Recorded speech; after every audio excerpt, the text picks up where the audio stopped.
साथ एक रेस्टोरेंट में डेट पर आया था और उस आदमी की अभी कुछ दिन पहले ही डाइवोर्स हुई थी। उस आदमी की एक बेटी सैंडी भी होती है जो ऑलमोस्ट उसी लड़की की एज की है जो उसके सामने बैठी थी। वो पूरा टाइम अपने अमीर होने की ही बातें कर रहा होता है जिससे वो लड़की भी तंग आ जाती है। वो वॉशरूम का बहाना बनाकर उससे पीछा छुड़ाकर वहाँ से चली जाती है। उसके जाते ही वो अपना फोन चेक करता है जिस पर सैंडी की 12 मिस्ड कॉल आई होती है, लेकिन वो उसे इग्नोर कर देता है और तब सैंडी खुद ही वहाँ पर पहुँच जाती है। वो सैंडी को कहता है कि वो एक बिजनेस मीटिंग में आया है, लेकिन असल में सैंडी उसे चेक करने नहीं आई होती। वो बहुत ही ज्यादा घबराई होती है, वो बहुत परेशान लगती है और उसे होना भी चाहिए था क्योंकि डाइवोर्स की वजह से वो अपने फादर से बहुत नाराज थी, जिस पर वो क्यूपिड को ऑर्डर दे देती है। लेकिन अब वो अपने डिसीजन पर बहुत पछता रही होती है क्योंकि क्यूपिड ने उसकी मदर के साथ साथ उसके सारे फ्रेंड्स को भी मार दिया। उसके फादर ये सुनकर गुस्से से उसे बाहर ले जाते हैं। बाहर उसे वही लड़की मिलती है जो उसके साथ डेट पर आई। वो वहाँ से जा रही होती है, लेकिन इससे पहले वो जाती आसमान से एक एरो आता है और सीधा उसकी आंख में आकर लग जाता है और वो वहीं मर जाती है। वो देखते हैं तो आसमान में क्यूपिड उड़ रहा होता है। उससे जान बचाकर वो जंगल की तरफ भागते हैं। जंगल में पहुंचकर वो सोचते हैं कि शायद वो क्यूपिड से बच गए हैं, लेकिन इतनी ही देर में क्यूपिड वहाँ पर पहुंच जाता है। वो पहले तो सैंडी के फादर के पाँव में एरो मारता है जिससे वो फौरन जमीन पर गिर जाता है। इसके बाद वो उसी एरो के ऊपर सैंडी का सर भी जोर से पटक देता है जिससे वो दोनों मौके पर मर जाते हैं। उन्हें मारने के बाद वो सैंडी के फादर का दिल निकाल लेता है और यहाँ पर हमें दिखाया जाता है कि क्यूपिड कैसा दिखता था और वो डीमन क्यूपिड क्या क्या कर सकता है। इसके बाद कहानी एक साल बाद दिखाई जाती है जो वैलेंटाइन डे से 2 दिन पहले का दिन होता है। वहाँ पर एक लड़की फे दिखाई जाती है जो ब्लैक मैजिक की प्रैक्टिस कर रही होती है। वो अपने स्कूल टीचर डंकन को लाइक करती थी और उसे हासिल करने के लिए वो कई तरह के मैजिकल वर्ड्स बोलती थी और कई तरह के रिचुअल भी करती थी ताकि वो भी उससे प्यार करने लग जाए। लेकिन डंकन अपनी फेलो टीचर हेलन को लाइक करता था। वो दोनों स्कूल में साथ बैठे थे। तभी एक टीचर वहाँ पर आती है और डंकन को बताती है कि आपकी एक स्टूडेंट के बालों में च्युइंगम फंस गई है। जिसके बालों में च्युइंगम फंसी थी वो लड़की फे थी जो अपने फ्रेंड मैट के साथ मिलकर च्युइंगम को निकालने की कोशिश कर रही थी। उसके बालों में भी च्युइंगम उसकी क्लास फेलो इलीस ने लगाई होती है, जिसके पीछे एक रीजन भी होता है। फे के फादर की 1 साल पहले डेथ हो जाती है और अब उसकी मदर का अफेयर इलीस के डैड के साथ होता है। इलीस अपने पेरेंट्स की डिवोर्स की वजह फे की मदर को समझती है और यही वजह है कि वो फे से बदला लेती है। डंकन फे से पूछता है, तब उसे पता चलता है कि ये हरकत इलीस ने की है। वो इलीस से मिलता है और उसे समझाने की कोशिश करता है, लेकिन वो इतनी आसानी से समझने वाली लड़की नहीं थी। फिर डंकन अपनी क्लास में पढ़ा रहा होता है और वो इलीस से एक सवाल पूछता है जिसका उसे यकीनन जवाब नहीं आता, जिस पर सब क्लास फेलोज हंसने लग जाते हैं और उसमें फे भी होती है, जिससे इलीस को बहुत बुरा लगता है। फे समझती है कि शायद उसका ब्लैक मैजिक असर कर रहा है क्योंकि डंकन उसके साथ काफी फ्रैंक होता जा रहा था। इलीस डंकन के फोन को चोरी कर लेती है और स्कूल से घर जाने के बाद वो उसके मोबाइल से फे को टेक्स्ट करती है। फे समझ जाती है कि उसके वर्ड्स असर कर गए हैं और डंकन को भी उससे प्यार हो गया है। वो काफी खुश हो जाती है और वो भी उसे खुशी खुशी जवाब देती है, लेकिन उसे जरा भी अंदाजा नहीं था कि इलीस उसके साथ क्या कर सकती। इलीस क्लासेस खत्म होने के बाद फे को मिलने के लिए बुलाती है और फे इसके लिए एग्री हो जाती है। इलीस उससे एक पिक्चर मांगती है जिस पर फे एक सेल्फी बनाकर उसे सेंड कर देती है, लेकिन वो इससे ज्यादा डिमांड करती है, जिस पर फे शर्ट के बगैर एक पिक्चर उसे सेंड कर देती है, जिसे देखकर एलिस और उसके बाकी फ्रेंड उसका मजाक बना रहे होते हैं। अगले दिन फे को लॉकर में एक लेटर और एक रोज मिलता है जिसे देखकर वो काफी खुश हो जाती है, लेकिन ये भी एलिस ने ही रखा होता है। फिर डंकन से मिलने के लिए बहुत एक्साइटेड हो जाती है। उसका फ्रेंड मैट उसके पास आता है और कल होने वाले वैलेंटाइन डे डांस के लिए उससे पूछता है, जिस पर फे मना कर देती है। दूसरी तरफ हमें पता चलता है कि एलिस असल में एक प्लान बना रही होती है। वो फे को उस वक्त डंकन के ऑफिस में बुलाती है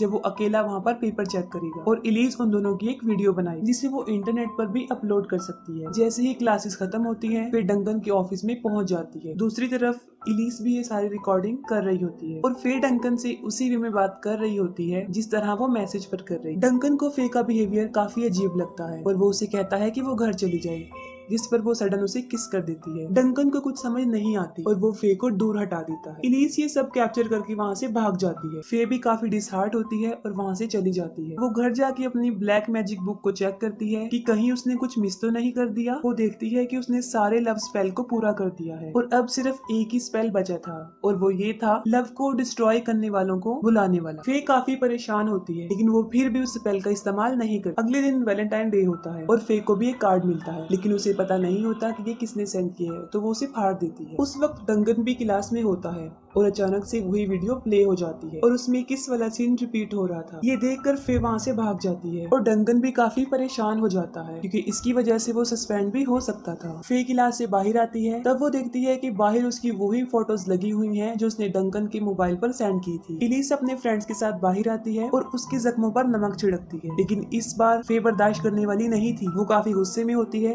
और इलीस को स्लैप कर देती है और यहाँ पर उन दोनों की हाथापाई हो जाती है। दोनों टीचर वहाँ पर पहुंचकर उन्हें छुड़ाते हैं और डंकन उनका वैलेंटाइंस डे डांस कैंसिल कर देता है। फे एक क्लास में जाती है और वो लव डिस्ट्रॉय गॉड को वहाँ पर बुला लेती है। गॉड ऑफ डेथ उससे पूछता है कि उसे यहाँ पर क्यों बुलाया गया है। फे उसे कहती है कि वो पूरे स्कूल से प्यार को खत्म करती है। वो उसकी विश को सुन लेता है और कहता है कि वैलेंटाइन डे खत्म होते ही यहाँ से प्यार मिटना शुरू हो जाएगा, लेकिन फे उसे कहती है कि वो हमेशा के लिए यहाँ से प्यार को खत्म करना चाहती है। वो उससे पूछता है कि क्या वो इसकी कॉन्सिक्वेंसेस जानती है, जिस पर वो झूठ बोल देती है और कहती है हाँ, क्योंकि उसे कुछ भी पता नहीं होता। वो उसकी विश पूरी कर देता है और वहाँ से गायब हो जाता है। इलीस और फे को प्रिंसिपल ऑफिस में बुलाया जाता है और प्रिंसिपल उन्हें पनिशमेंट देता है। उन्हें कैंसिल हुए वैलेंटाइंस डे वाले डांस की डेकोरेशन को उतारना था। मिस हेलन उन्हें डांसिंग हॉल में लेकर जाती है, लेकिन वहाँ पर उनकी एक फ्रेंड मिस थी। उस वक्त वो वॉशरूम में होती है और तब वहाँ पर क्यूपिड भी पहुँच जाता है। उसे वहाँ पर कुछ आवाज सुनाई देती है और वो कान लगाकर सुनती है। तभी क्यूपिड अपना एरो छोड़ देता है और वो सीधा उसके कान पर आकर लगता है। वो चिल्लाते हुए वहाँ से भागती है, लेकिन क्यूपिड उसे पकड़ लेता है और उसकी बॉडी पर से हार्ट शेप में स्किन को उतार लेता है। दूसरी तरफ वो सब डांस हॉल में पहुँच जाते हैं और उनके साथ मैट भी होता है जो कि फे की हेल्प के लिए वहाँ पर मौजूद था। वहाँ पर उन्हें रखे हुए कुछ हार्ट शेप कुकीज नजर आते हैं जिनको वो खा लेते हैं और उनका टेस्ट उन्हें चिकन जैसा महसूस होता है। इलीस के पास उसके बॉयफ्रेंड की कॉल आती है जो कि स्कूल के बाहर खड़ा उसका वेट कर रहा होता है, उसे लेने आया होता है। इलीस मिस हेलन के मना करने के बावजूद भी वहाँ से चली जाती है। तब फौरन वो टीचर प्रिंसिपल को आकर ये सब कुछ बता देती है। प्रिंसिपल उसे कहता है कि वो रुक जाए, लेकिन वो जल्दी से बाहर आकर कार में बैठ जाती है। वो सोच रही थी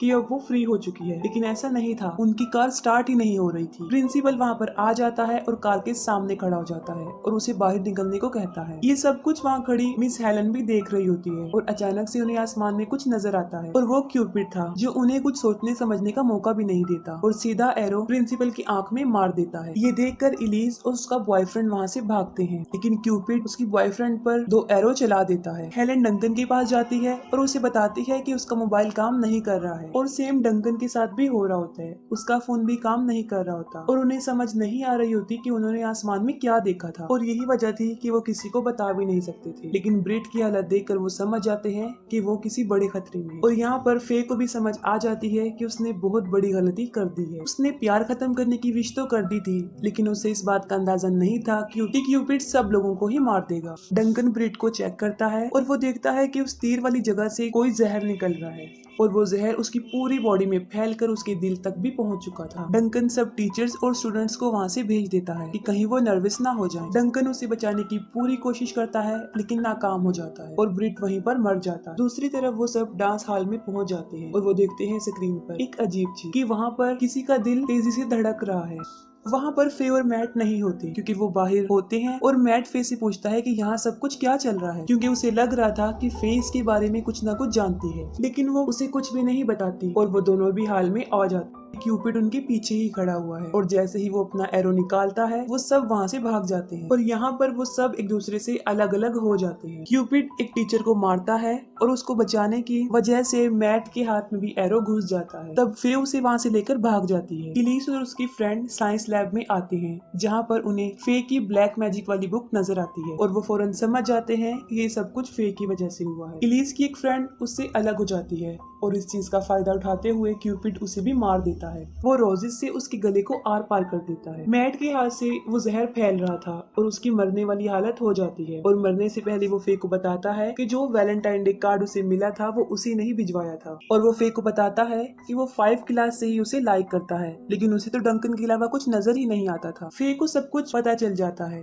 और वो उसे कहती है कि वो उसके छोटे भाई जैसा है। फिर उन लोगों को लीना की बॉडी मिलती है और वो समझ जाते हैं कि वो हार्ड कुकीज किस चीज के बने हुए थे। इतनी देर में डंकन और हेलन भी वहाँ पर पहुँच जाते हैं और वो मैट का हाथ देकर बताते हैं कि मैं इसे बचा सकता हूँ। वो सब साइंस लैब में जाते हैं जहाँ इलीस उन लोगों को बता देती है कि ये सब किया धरा फे का है। तब फे भी इस बात को एक्सेप्ट कर लेती है कि उसने ब्लैक मैजिक का यूज करके ही क्यूपिड यानी गॉड ऑफ डेथ को बुलाया है और अब जो मैट मरने वाला है उसकी वजह भी फे ही है। इलीस और उसकी फ्रेंड अपनी बाकी दोनों फ्रेंड्स को ढूंढने के लिए वहाँ से चली जाती है। डंकन मैट को बचाने के लिए उसका हाथ काटने का फैसला लेता है ताकि वो जहर फैलता हुआ उसके दिल की तरफ ना चला जाए। उधर इलीस और उसका फ्रेंड डांस हॉल में पहुंचते हैं। वहाँ क्यूपिड उन पर हमला कर देता है। इलीस अपने फ्रेंड को वहाँ पर छोड़कर भाग जाती है और क्यूपिड उसे जान से मार देता है। डंकन मैट का हाथ काट के उसे बचा लेता है और फे यहाँ पर खुद को एक्सपोज करती है कि कैसे वो ब्लैक मैजिक का यूज करके ताकि डंकन भी उससे प्यार करने लग जाए। डंकन इस सब की परवाह किए बगैर उसे पूछता है कि अब क्यूपिड को कैसे रोका जा सकता है। उसे बताती है कि उसे रोका नहीं जा सकता, वैलेंटाइन डे खत्म होते ही वो वहाँ से चला जाएगा। डंकन देखता है कि वैलेंटाइन डे खत्म होने में सिर्फ 10 मिनट रह गए थे और अपनी जान बचाने के लिए उन्हें किसी तरह 10 मिनट तक खुद को छुपा कर रखना था, सेव रखना। लेकिन ये एक मुश्किल काम था।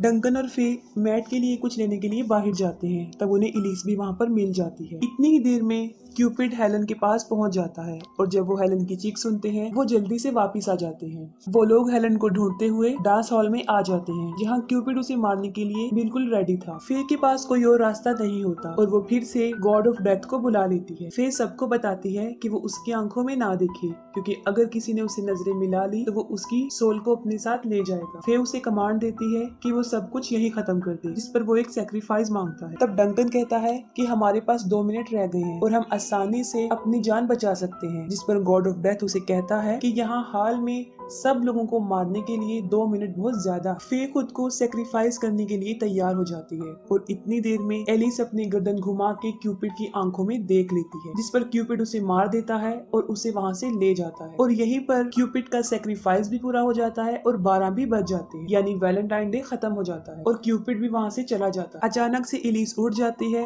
और फे डर की वजह से उसके मुंह पर बुक मार देती है जो उस एरो पर लगती है और वो मर जाती है। इसके बाद हेलन मैट को हॉस्पिटल लेकर जाती है। फे डंकन से माफी मांग लेती है और तब डंकन उसे किस करता है और यहीं पर फे के लव स्पेल काम करने लगते हैं और इसके साथ ही ये मूवी एंड हो जाती है।